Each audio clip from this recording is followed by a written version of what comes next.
Ay, ay, ay. Hola, muy buenas tardes. De nuevo aquí por parte de CABE. Les quiero presentar a Ymasumac Marañón-Davis. Ella nos acompañó hace 2 semanas, nos dio esta presentación en español. And sorry, it's in English and I just remembered. I'll say the intro in English. As I was saying, Ymasumac Marañón-Davis was with us 2 weeks ago, and she did the presentation in Spanish. That's why my language switched to the Spanish, and I do apologize. But anyways, we're here, and I'm really glad to introduce Ima.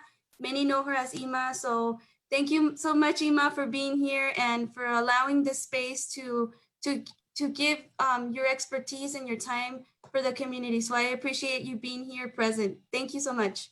Yeah, no, thank you. Thank you to Cabe and thank you, Danny, for all of your help. This is a lot of work. And just for the community being willing to work with me and participate in this conversation. I think one of the things that I wanted to share that I think is interesting is that, really any expertise that any of us have developed over the years, none of us are experts in a pandemic, right? And so I think that's really important to recognize that, we're all learning together. I always think about, I have 4 children, and my youngest of the 4 is my 14-year-old. And when I think about my 14-year-old, I think that, I've never been to high school during a pandemic. Never. And so, what is that like? What is that experience? And so it helps me become very compassionate towards my 14-year-old, very compassionate for my 21-year-old son who's in college, right? This is a really unprecedented experience for everyone, and in particular for our youth, because they're going through something that really no human being has gone through, and that's pretty remarkable. I also think I wanted to just kind of mention that, that's the other piece, I think, of kind of the day that we're in, right? That this is a global experience. And so again, this is unlike anything that has ever happened in the history of humanity. And I know that sounds pretty awesome, but the truth is that we have had pandemics in the past, but they've been localized, right? Because we didn't have such a global kind of connection before. Maybe it was only in one continent, or maybe it was only one region of a continent. But this is a global experience that all of us are engaged in. And I think because of that, really this idea of creating a new reality is even more urgent, because everybody's in on this. Everybody's in on this experience. And so thank you for allowing me to participate and offer a little bit of what I've been learning about creating new realities. I have a strong background in education as an educator. I have a strong background in healing work. And what healing work means for me is that not only have I been trained as a clinical psychologist, but I've also really just dove in deep into understanding how do we work with our emotions, right? How do we learn how to listen to our intuitive voice? And then how do we utilize these tools to reshape our world, right? Because ultimately that's why people go into therapy, that's why people go into healing, because they want to change something about their world, whether it's internally or externally. And so just contributing some of those ideas to everything that we're all learning about, which is how to create a new reality.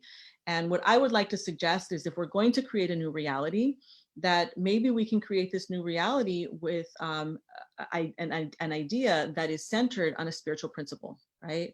And so the spiritual principle I would like to look at today is this principle of oneness, right? So the spiritual principle of oneness is not new, right? This is not a new idea. This is not something that we've all just suddenly realized that, we're one global family.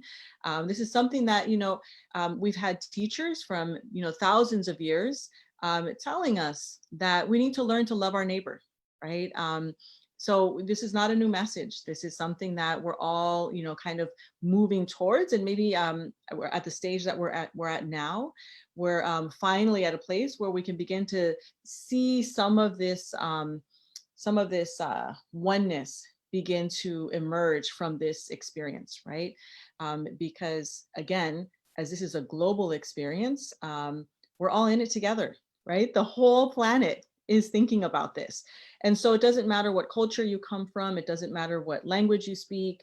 It doesn't matter what country you're nationalized in. We're all dealing with the same pandemic, and we're all learning how to recreate our reality. So with this idea in mind, maybe we can kind of center our conversation here. So here's our spiritual principle. We have a spiritual principle of oneness. And so then if that's the case, then what does it look like in our homes, right? And so I want to go from this global idea of the world, right, which is really important to kind of think about what's happening in the world, to a very micro level, which is just me and my family, right?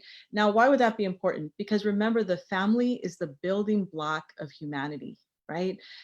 So all of civilization stems from what we learn at the nucleus level of our home, right? And so our home is key to being able to recreate this new reality. And so with this idea in mind, one of the thoughts that I had was that we also need to think about, what did it look like before this pandemic, before all these changes began to happen in our lives?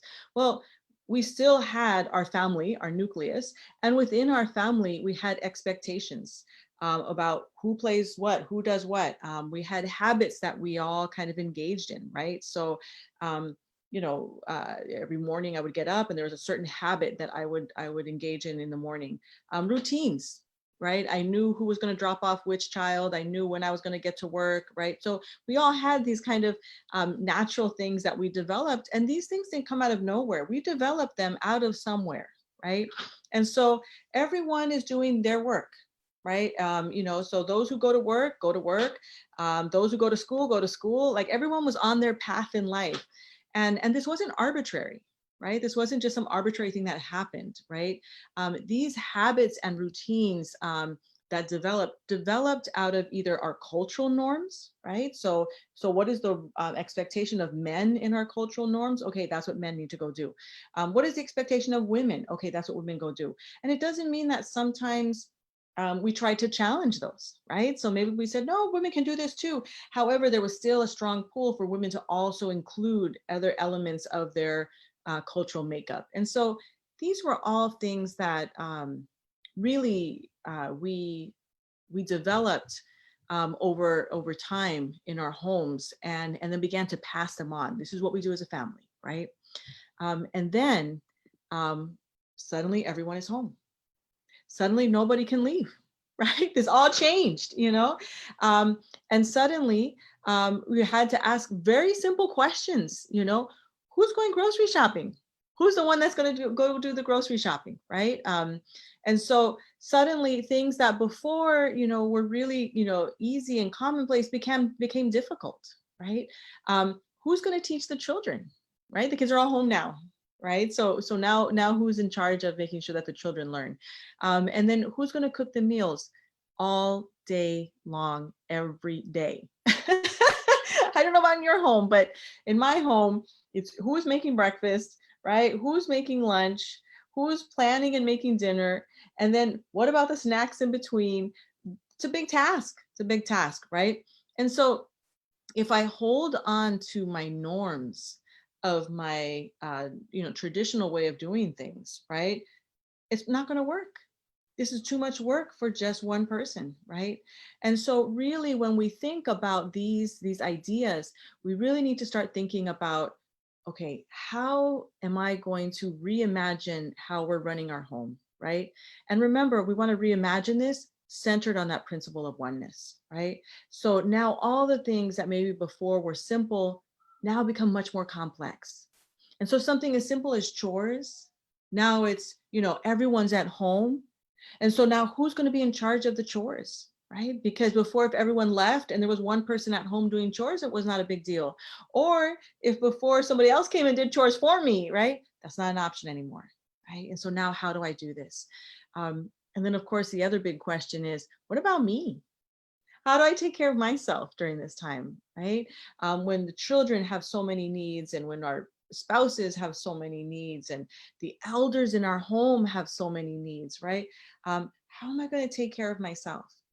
And so all of this again becomes part of that dialogue that we're all going to have together of recreating our new reality. Because what was my life is no longer, and what is becoming my life is unclear, right? And of course, whenever there's that transition from what was to what will, that middle part is the part of change. And the part of change often brings up lots of emotion, can bring up fears, can bring up insecurities about how I'm supposed to carry myself, right? And how am I supposed to deal with this? And so these are all things that we're going to need to begin to think about, right? And we're going to begin to try and create something new from. And so with this idea in mind, I thought, well, through that fear, recognizing that this is still an opportunity to create a new reality. And maybe what I can do is do that centered on oneness, right? This spiritual principle of oneness is so powerful, right? There's a beautiful saying, it's a wonderful quote from one of the great, luminaries of this time. His name is Baha'u'llah, and he says, so powerful is the light of unity that it can illuminate the whole world, right? So this concept of oneness is a pretty big deal, right? And so let's think about how this concept of the spiritual principle of oneness can really be centered in our homes, right? And so with this idea in mind, let's go back to that nucleus, right? So okay, we know that this concept is really powerful. We know that it can illuminate the whole world. What does that look like in my home, right? And let's begin to talk through that and see how we can begin to recreate our homes, right? So again, in our homes, here we are, this is our family, right? Again, I mentioned some of the members of my family. So currently in my home, 2 of my 4 children are home. My 21-year-old son, I have a 14-year-old daughter. My granddaughter is also staying with us right now, so she's 3 years old, right? And then I have my husband and myself. And then I have my mother. My mother's 80 years old, right?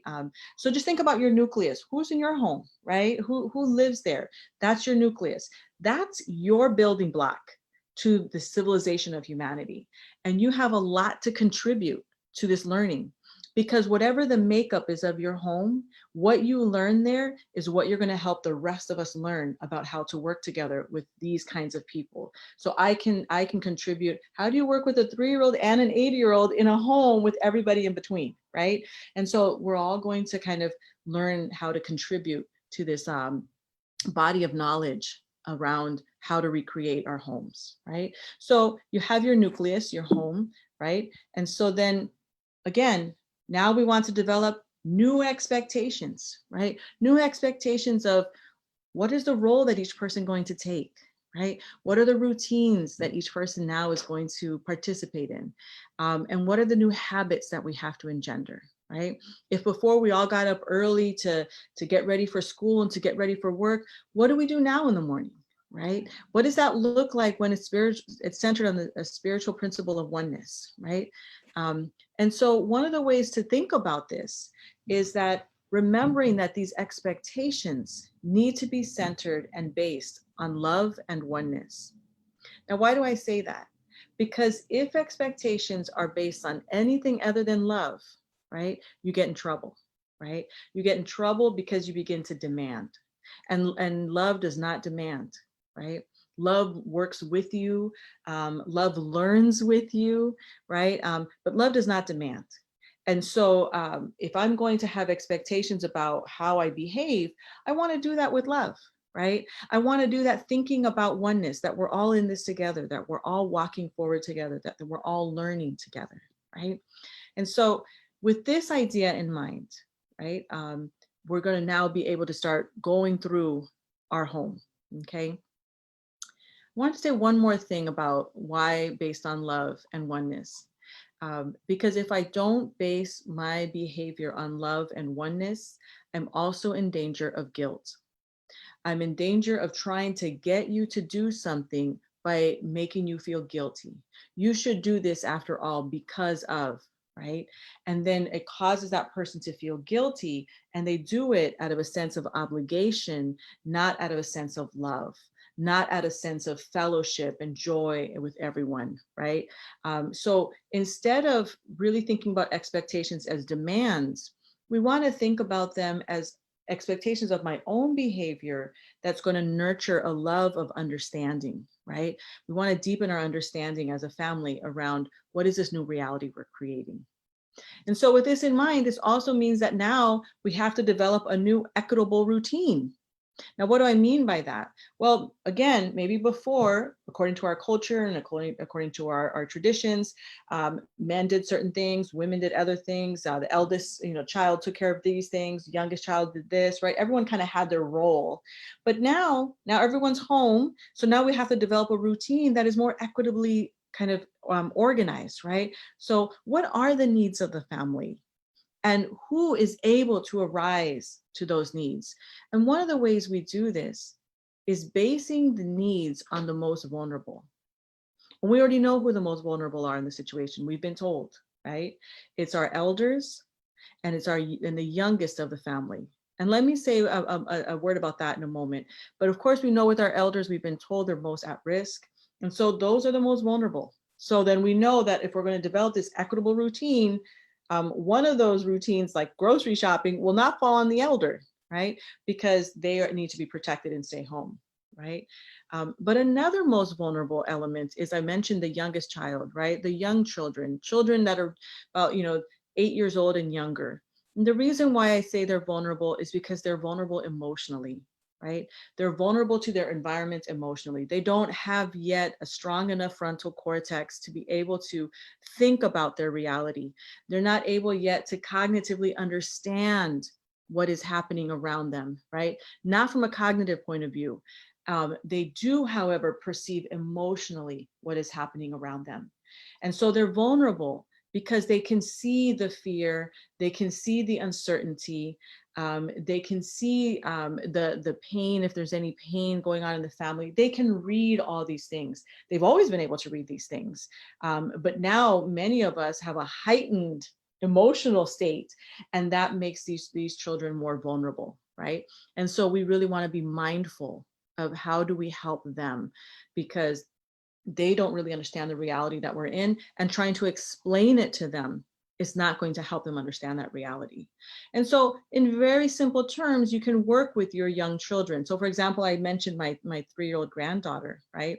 And so of course she went from going to preschool twice a week, playing at the park in front of our home on a daily basis, doing all these things with the neighborhood kids, to not being able to do any of those things. And so one of the ways we talk about it is we say, oh, everyone has to stay home because right now there's a sickness and some people get sick, right? And we don't want to get sick, and we don't want to get others sick, right? And she's like, oh, okay. And that's it. It's great. And then we're just all home together and learning how to work together, right? And whenever she asks about, oh, the park's not open, I said, no, the park's not open because some people are getting sick. And I said, that's right, some people are getting sick. It's a very simple conversation. She can resonate with that, and then we move on, right? And then we move on, because what she really wants to know is she going to be okay? That's ultimately what children want to know, right? Children want to know, am I going to be okay? And the truth is, yes, you will. You will be okay, right? And so we're going to base our decisions on the needs of the most vulnerable, right? And we're going to share these responsibilities with love and equity, right? Remember, without blame, without guilt tripping somebody, right? We're going to decide who does what from a place of love and equity. And the really great thing about this is that when you make these decisions, sometimes you make a decision, you think, this sounds like a good plan, family, let's do it, everybody does it, and then it doesn't work out, right? That's probably more the norm than not. Well, that's great. It didn't work out. So what does that mean? That means we got to come back and reflect as a family, and what wasn't working? We thought this would work. It didn't work out. Let's come back and consult and see what needs to change, right? And so you really want to use the tool of consultation. Sometimes people call that a family meeting, right? Where we all come together and we try to resolve a problem together, right? And when we resolve this problem together in consultation, that means we do it with love and equity in mind. That means everyone has a voice. Everyone gets to be a part of this problem solving, right? That's this idea of like building on the spiritual principle of oneness. That means an 8-year-old's voice is valuable and meaningful in that space of consultation as much as the 80-year-old or anyone else, right? Because we all have ideas. We all have been gifted with a mind to utilize and contribute to this learning process. And so we share responsibilities with love and equity, right? And without blame. And then of course, in this process, we learn new tools for living. Now, why do I mention this? Because in this new reality where everything is changing, if before you managed your emotions in a certain way, you might have to learn a new way of managing emotions, right? Because your old way of managing them isn't going to work, right?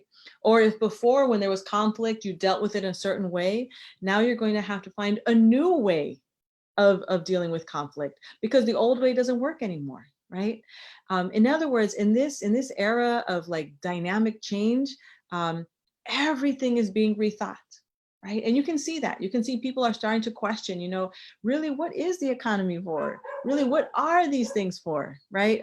These systems that we've set up, why do we set them up this way? And it's really great because we get to really learn, right? We get to dig in deeper and say, yeah, let's find out more. Let's find out more about what a school system should look like. What does it mean when we have a school system in which families are part of the learning process in a very integral way? Families have always been a part of the learning process, but now, as we know, in a very different way. So what does that mean? What does that mean for education? What does that mean about what's possible in the future if we're going to recreate and reimagine our schools and center them on the spiritual principle of oneness? Right? So we need to learn new tools for living. And that's part of what you're doing now with me, right? And I'm in it with you. I'm learning too. I'm trying to figure out how do I do all these things within the dynamics of my home and all these changes that are happening. I'm also applying these tools and trying to figure out, does it work? What else do I need to learn? What's a different tool? So many different age ranges, personalities, but all of that needs to be centered on love and oneness, right? And so remember, what was our life before, what will become our life, we're not in either one of those anymore. The present is this right here. The present is the question. What will happen, right? That's the present. And so we learn to work with the question, right? We learn to work with the unknown. We learn to work with the not clear yet, right? And use our tools with any tool we have, right? And by tools, I mean things like if you journaling can help you. If you pray, praying can help you. If you know how to process emotions and you need to cry when you're overwhelmed, crying can help you, right? All of these are tools, right?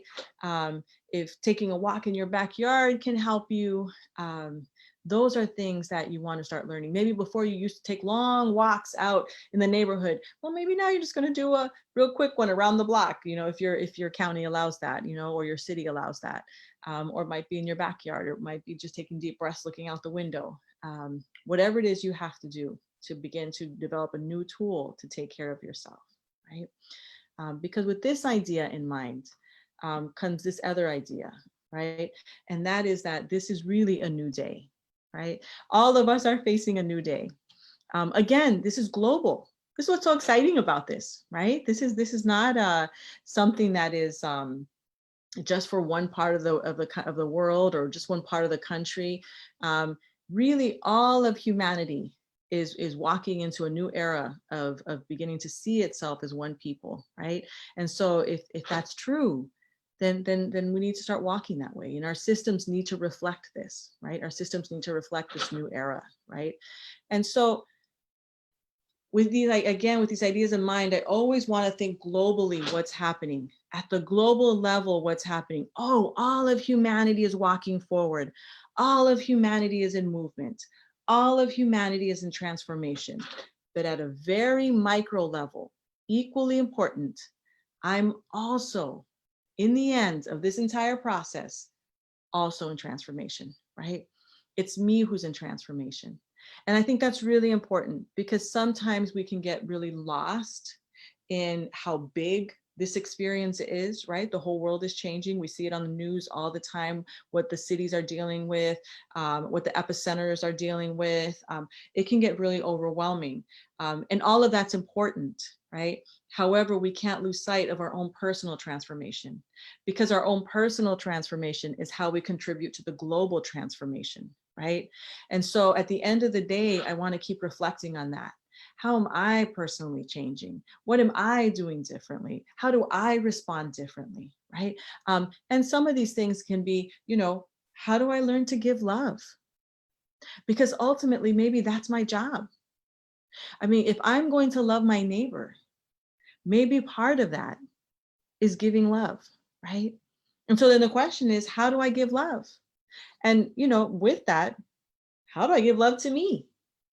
One of the ways that we can begin to think about how we give love to ourselves is the narratives that are running inside of us. What are the narratives that are running inside of us, right? Do we have narratives that tell us that we're not doing enough? Do we have narratives that tell us that when we do something, we never make it, we're always going to fail? Do we have narratives running inside of us that tell us that we're always going to be alone? We're never going to be enough, right? If that's the case, that's not love, right? Those narratives aren't love. We need stories inside of us that tell us how beautiful we are, that tell us how amazing we are, right? Now, what if I'm not sure if that's true, right? What if I don't know if that's true? I mean, it'd be great to just tell myself that and I believe it, but we know with transformation, it's a whole body experience. We cannot transform that from the head alone. We transform from the whole body. And so if that's true, then how do we move from just a thought of love to a whole being of love, right? And one of the ways to begin shifting the stories inside of yourself is to think about nature itself, right? When we look out into nature, nature is majestic, right? You look at those mountains have been here for millions of years, right? And they've endured, they're still there, right? The ocean, we have not yet discovered the bottom of the ocean. It's an incredible example of nature, right? And the question is, whoever created those beautiful examples of nature also created me. So I kind of got to be okay, right? I kind of have to have a little bit of amazingness to me. And so with that idea in mind, I can begin to start discovering within myself what is beautiful about me so that I can also be loving to me, right? Because remember, when we talk about, giving love to others, I can't give what I don't have. So if I don't know how to give love to me, then it's going to be very hard for me to give love to everyone else, right? So it's a symbiotic process, right? That I do for myself and then naturally I do for others, right? And then again, learning new tools, right? That's part of the deal, right? So part of what we're going to be doing is learning new tools. And so I need new tools to help me manage this change, the time that we're in, right? I need new tools to help me to learn to be flexible, right? And so the tools I had may work, but I might need new ones while I'm at it, right? Because I've never really had to use tools in which I was confined to a space and never ever had to leave, right? I've never kind of had that kind of situation in my life before, in which I was confined to this space with everybody else. My mother, my husband, my children, my grandchildren, and now I am. I might need new tools to help me with this new reality, right? And then I also might need some new tools to manage my emotions and expectations I have of others, that others, should be okay, that others shouldn't be overwhelmed, that others, should not be upset. Those are all expectations I have. And I have to really maybe check those and say, wait, hold on, people get to have their own experience, right? Everybody in my family has a right to a bad day just as much as they have a right to a good day, right? Just like I do. And so these new tools in the end help me in my transformative process, right? Because ultimately, this is really a new path we're walking, right? That's what we're engaged in. We're engaged in walking on a new path. And this is really a path that none of us have ever walked on before. Not globally, not as a global nation. We have never walked on a path like this one before. And so it's going to require a great deal of faith in me, right? In my own capacity to do this. And when I have that, and as I develop that, I will also begin to have faith in others and in their capacity to walk with me, right? And I think the one last thing I wanted to share, because I think this is really important for us to recognize in this time that we're living in, the dynamic, changes that are occurring around us, is that when we think about transformation and healing, I think part of kind of the shelter in place that we're all experiencing globally also means that the planet is literally also healing and transforming, right? And at a very real level, the oceans are becoming cleaner, which is amazing that in a matter of weeks, through their own natural recycling process, they're cleaning out, right? In a matter of weeks, the skies have becoming clearer, right? And so what does that mean for the animals, right? We've been hearing stories of animals from the wild beginning to come out more, right? We've been hearing stories of animals that before in captivity were never breeding, beginning to breed again, right? And so what does this mean? What are we learning from this about how nature teaches us about transformation, right? And about healing. And so just remembering that this global process of transformation is also at the very core level happening to the planet, right? And we're organic with our environment. So it's going to impact us. So as the planet heals and transforms, we too will also be rattled to heal and transform. And if I don't know that's what's happening, if I don't know that that's really at the end of the day what's taking place, then it is scary. Then I am afraid. I want to go back to what I knew. I want to go back to what's comfortable. I want to be able to go to my appointments like I used to. I want to be able to keep my old routine because I don't know we're in transformation, right? But when I know we're in transformation, and when I know that transformation leads to love, leads to a global sense of unity and oneness, then I'm willing to walk through it. I'm willing to take the time, right? And so hopefully some of these ideas can help and serve not only you and your family, but others that you're walking with on this path. Thank you so much, Ima. That was wonderful. This is my second time listening to this presentation, and the first time it was in Spanish, and this time now it's in English. Yeah. And I learned something new. So I do appreciate on behalf of CABE for your time, for giving us these tools and for the message that you're giving of the transformation that is not only happening in the world, but it's happening personally. And I think it's so important. So let me see if we have any comments or any, let's see, it says, thank you so much. And thank you for everyone who was here. Just thank you. And I guess it is wonderful what you've shared. I really liked how you gave it a personal explanation, also giving the oneness on your family and how it has impacted you. So I think that was very, very refreshing to hear that.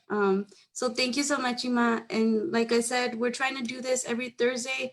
So we're going to do one next week. And it's going to be cómo los padres pueden sobrellevar la educación a distancia y la educación especial por Isabel Torres. So I don't know if you want to say any last words, Ima. Oh, no, thank you so much for this opportunity. I'm really grateful to be able to provide any learning that I'm having because I'm learning along with everybody else. And yeah, if there's any desire to continue the conversation, please reach out anytime. Yes, and then just a comment that somebody said, they said, it's about going back to the basics and not forgetting that we're human first. That's beautiful. Yep. Thank you. Thank you so much, Ima, and everyone have a good evening. All righty. Bye. Bye.